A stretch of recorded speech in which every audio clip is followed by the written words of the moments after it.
بسم اللہ الرحمن الرحیم۔ السلام علیکم۔ میں آپ کا میزبان سمیع ابراہیم اور آپ دیکھ رہے ہیں ہمارا سوشل میڈیا سمیع ابراہیم آفیشیل۔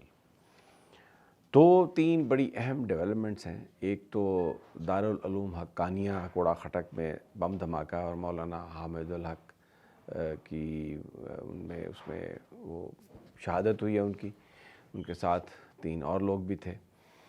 بڑا یہ ایک اس کے بڑے اثرات ہوں گے، یہ ایک بڑا اہم واقعہ ہے۔ دوسری طرف آج سپریم کورٹ آف پاکستان میں جو 26ویں آئینی ترمیم ہے اس پر آئینی مہر ثبت کرنے کے لیے، اس کو مکمل طور پر جائز قرار دینے کے لیے جو آئینی بینچ ہے 8 ممبر، اس میں 5 مزید جج شامل کیے گئے۔ لیکن یہ وہ جج ہیں 5 جو سپریم کورٹ میں جونیئر ترین جج ہیں، جن کو ابھی سپریم کورٹ میں جوڈیشل کمیشن نے حکومتی ایما پر شامل کیا ہے۔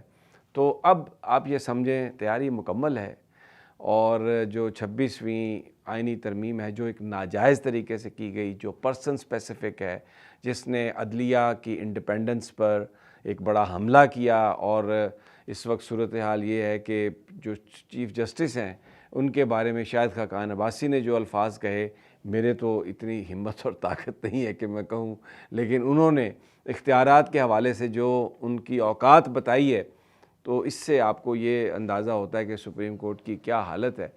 تو اب وہ مکمل طور پہ جو آئینی بینچ ہے وہ بنا دیا گیا ہے، جو اس کو فل کورٹ سے فراغت، کوئی فل کورٹ نہیں، اور یہ ججز کی تعداد بڑھا کے اور اسی میں یہ کیس لایا جائے گا۔ اور یہ سارے جو ہیں، سارے کا سارا بینچ بینیفیشری 26ویں آئینی ترمیم کے سارے اختیارات ان کے پاس آ گئے، اور اب جو چاہیں یہ کریں، جس طرح چاہیں یہ کریں، اور حکومت کے ساتھ مل کر یہ عدلیہ کا حصہ جو ہے یہ کر رہا ہے، اور ایگزیکٹو اور جوڈیشری بالکل ایک ہو گئی ہے۔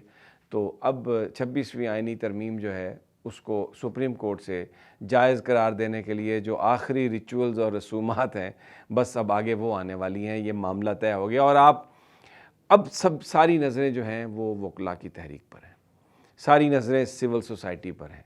ایک طرف یہ کیا گیا ہے، اور دوسری طرف اڈیالہ جیل کی دیواریں جو ہیں مزید اونچی کر دی گئی ہیں۔ عمران خان صاحب کے مقدمات پچھلی دفعہ بھی بغیر سماعت کے ان کو آگے لے جایا گیا، اور اب پھر جو ان کے مقدمات تھے ان کی سماعت نہیں ہوئی، اور ان سے وکلاء کی کوئی ملاقات نہیں ہو سکی، پارٹی قائدین کی کوئی ملاقات نہیں ہو سکی، اور ان کو پھر آگے کی جانب بڑھا دیا گیا ان تاریخوں کو۔ وجہ یہ کہ ورکرز کے ساتھ، اپنے لائرز کے ساتھ، پارٹی کارکنان کے ساتھ عمران خان صاحب کا رابطہ منقطع رہے، اور وہ کوئی کسی بھی طرح کی جو حکمت عملی ہے اس پر بات نہ کر سکیں۔ میں یہ جو حکمت عملی والی بات ہے اس پر ذرا ضرور کچھ میں بات کروں گا۔ پی ٹی آئی بھی تھوڑا سا جو قیادت ہے، میں معافی چاہتا ہوں، میرے الفاظ تھوڑے سخت ہوں گے، لیکن کچھ مجھے منافقتوں کی بو وہاں سے آ رہی ہے، وہ جو میں محسوس کر رہا ہوں میں وہ آپ کے ساتھ شیئر کروں گا۔ اور ایک اور بڑی اہم ڈیولپمنٹ ہے سردار اعجاز اسحاق اسلام آباد ہائی کورٹ کے۔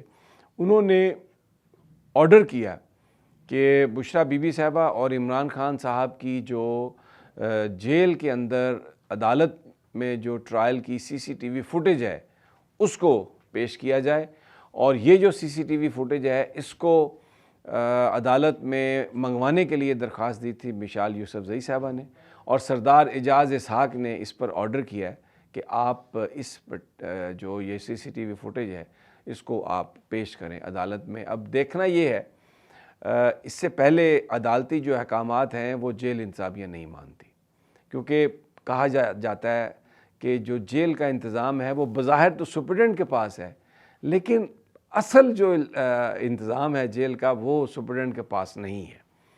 تو اس سے پہلے کئی دفعہ یہ حکم نامے جاری ہوئے کہ فلاں کی ملاقات ہو جائے، فلاں کی ملاقات ہو جائے، جیل حکام نے نہیں کیا کام۔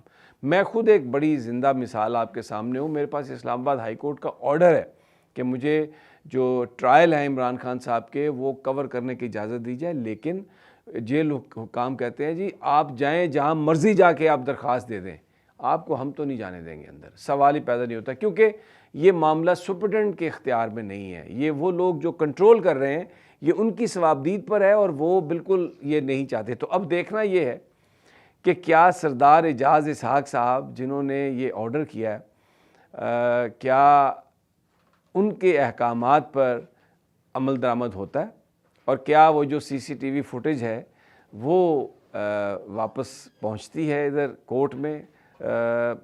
بڑا ایک مشکل سوال ہے اور مجھے نہیں لگتا کہ یہ اس پر عمل درآمد ہوگا، بٹ لیٹس سی کیا ہوتا ہے. اب آ جائیے جناب، ذرا پی ٹی آئی کی میں نے بات کی تھی. اب دیکھیں 2 ہفتے سے پی ٹی آئی قائدین کی ملاقات نہیں ہو رہی عمران خان صاحب سے. ہم نے کوئی احتجاج نہیں دیکھا. یہ بات ہوئی کہ جی کیمپ لگایا جائے گا ایم پی ایز کا اور وہاں پر وہ بیٹھیں گے آ کے، کوئی کیمپ نہیں لگایا گیا. بلکہ میری جن لوگوں سے بات ہوئی وہ یہ کہتے تھے کیمپ کہاں لگانے دیں گے، کیمپ کون لگانے دے گا. تو انہوں نے وہ جو کیمپ لگانے والی بات ہے اس پر عمل درآمد نہیں ہوا. اب سوال یہ پیدا ہوتا ہے کہ یہ جو پی ٹی آئی کی لیڈرشپ ہے، جو اتنے ایشوز ہیں عوامی، ان پر احتجاج کرنے کے لیے کیا عمران خان صاحب سے ملنا ضروری ہے؟ کیا عمران خان صاحب کی اجازت ضروری ہے؟ بھائی آپ جو بطور پولیٹیکل پارٹی جن کے پاس اختیار ہے، جو پارٹی عہدیداران ہیں، ان کا یہ کام ہے کہ وہ صورتحال کو دیکھتے ہوئے پارٹی کے لیے ایک اسٹریٹجی بنائیں اور ایک مستقل جو ایک احتجاج ہے جس میں لوگوں کی اوپینین ہے، لوگوں کے جو مسائل ہیں اس کو ہائی لائٹ کرنے کے لیے ایک کیمپین، ایک اسٹریٹجی ہونی چاہیے. وہ کہاں پر ہے؟ آپ نے بالکل ہم نے دیکھا کہ کے پی کے کا صدر تبدیل ہوا. جب کے پی کے کا صدر تبدیل ہوا تو اس کے بعد یہ ثوابی کا جلسہ ہوا، بڑا کامیاب جلسہ ہوا. اب اس کے بعد مجھے بتائیے کیا ہوا؟ وہ جی ہم اس سے ملیں گے. جو عمران خان صاحب کوئی یہ تھوڑی ہے کہ وہ پارٹی جو ہے وہ کوئی عمران خان صاحب کی انگلی پکڑ کے چل رہی ہے. بھائی آپ پارٹی کے عہدیداران ہیں، آپ کے ذمے کام ہے، تو آپ تو خود اگر عمران خان صاحب سے ملاقات ہو تو بہت اچھی بات ہے، آپ ان سے لے لیں مشورہ، اس میں تو کوئی شک نہیں ہے، ان کی رائے پر عمل درآمد کریں. لیکن اگر خان صاحب سے ملاقات نہیں ہو رہی تو سارا معاملہ ٹھپ، دکان بند. یہ جو اتنی بڑی سیاسی جماعت ہے وہ کہاں پر ہے؟ اس کی تحریک احتجاج کہاں پر ہے؟ مجھے بتائیے. اب آپ ڈھونڈتے پھرتے ہیں ان لوگوں کو جو علاقے میں اپنی جو سیٹیں نہیں جیت سکتے. بالکل براڈ بیسڈ ہونی چاہیے کولیشن، اس میں کوئی شک نہیں. لیکن مجھے یہ بتائیے اگر آپ پی ٹی آئی کو مائنس کریں اور دوسرے لوگوں کو دیکھیں تو فیکٹ یہ ہے نا کہ ان لوگوں کی تو اتنی عوامی تائید و حمایت نہیں ہے، لیکن پی ٹی آئی والے ان کی طرف دیکھ رہے ہیں کہ شاید ان کی وجہ سے ہم جلسے کرنے میں کامیاب ہو جائیں، ان کی وجہ سے ہمیں اتنا وہ نہ ہو، ہمارے اوپر کوئی کریک ڈاؤن نہ ہو. بہت سارے لوگ آپ کو بظاہر اپوزیشن کی باتیں کرتے ہوئے نظر آ رہے ہیں، لیکن وہ حقیقی اپوزیشن نہیں ہے. حقیقی اپوزیشن تحریک انصاف ہے، عمران خان ہے، پاکستان کے عوام ہیں جن کا مال لوٹا جا رہا ہے، جن کے حقوق پر ڈاکہ ڈالا گیا ہے. اب وہ یہ ڈیمانڈ کرتے ہیں اپنی پارٹی سے کہ آپ نکلیں باہر، اور یہ بیٹھے ہیں آ کے کہ جی ہم نے عمران خان صاحب سے ملنے جانا تھا، ملنے گئے ہیں، جیل میں ملنے نہیں دیا گیا، ہم واپس آ گئے ہیں اور ہم عمران خان صاحب سے ملنے کی بات کر رہے ہیں. خدا کے لیے اتنی بڑی سیاسی جماعت، اتنے آپ کو ایم این ایز بنایا گیا، وکلاء شامل ہیں اس میں، انتہائی انٹیلیجنٹ لوگ شامل ہیں، تو آپ ایک پلان بنائیں احتجاج کا اور اس پر آپ کال دیں. اس کے لیے اگر عمران خان صاحب سے اجازت نہیں ہے ملاقات کی تو بس احتجاج بھی ختم، جب تک ہوگا نہیں تب تک کریں گے. مذاق بنا دیا ہے. ٹوٹلی فیلئر ہے آن the part of Tehreek Insaf leadership. یہ بالکل کہ یہ اس طرح سے جو کام کر رہے ہیں بچوں کی طرح، اور عہدے لے لیے بس، پھر اس کے بعد ختم بات. اب جی رمضان آ گیا ہے، اب رمضان چلا گیا ہے، اب یہ نہیں ہو سکتا، اب وہ نہیں ہو سکتا. بہرحال یہ ایک ایسی چیز ہے. اب آپ دیکھیں دوسری طرف سے پورا کام جاری ہے، کابینہ میں توسیع ہو گئی ہے، اربوں روپے انہوں نے اخبار مالکان کو، ٹی وی مالکان کو دے کے ان کی لائلٹیز خریدی ہوئی ہیں. اور اب تو اپوزیشن اور حکومت میں فرق ہی نظر نہیں آتا. کوئی سیمینار ہوتا ہے تو اس میں وہ لوگ کھڑے حکومت پر تنقید کرتے نظر آ رہے ہوتے ہیں جو شام کے وقت ٹی وی پر حکومت کی سب سے بڑے چیمپئن ہیں، ان کا قرب حاصل ہے. تو حکومت بھی ساڈی تے، اپوزیشن بھی ساڈی تے، چلو باقی سب فارغ ہو. تو جن لوگوں کے جھگڑے تھے، اپنے مالی جھگڑے تھے، 40 لاکھ روپے تنخواہیں لیتے رہے، اب چینل نہیں چلے، مالکان نے فارغ کیا تو اب وہ بھی آ کے شہداء کی لسٹ میں شامل ہو گئے ہیں، اور وہ کہتے ہیں جی ہم بھی بس اس لیے نکالے جا رہے ہیں۔ کوئی تفریق ہی نہیں رہ گئی۔ میں آپ کو بتاؤں، وہ جو گوئبلز کہتا تھا اتنا جھوٹ بولو، اتنا جھوٹ بولو، اتنا جھوٹ بولو کہ وہ سچ لگنے لگ جائے، اور یہاں پر بھی جس کا کوئی جھگڑا ہے وہ ایک لکھتا ہے لائن اور دوسری طرف چلا جاتا ہے، اور پھر نظر آتا ہے ان لوگوں کے گروہ میں جو پتہ نہیں کس کے نمائندہ ہیں۔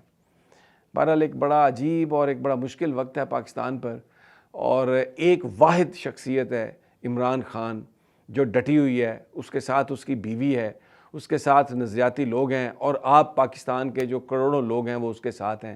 لیکن یہ ساری اشرافیہ جس کے پاس اختیار ہے، جس کے پاس طاقت ہے، جو آپ کو کچل سکتے ہیں، جو آپ کو دن دہاڑے اسی طرح مار سکتے ہیں جیسے اسلام آباد میسیکر ہوا اور دن دہاڑے آپ کو گولیاں ماری گئیں اور آپ کی لاشیں بھی غائب کر دی گئیں، ان کی اس وقت یہاں پر بادشاہی ہے۔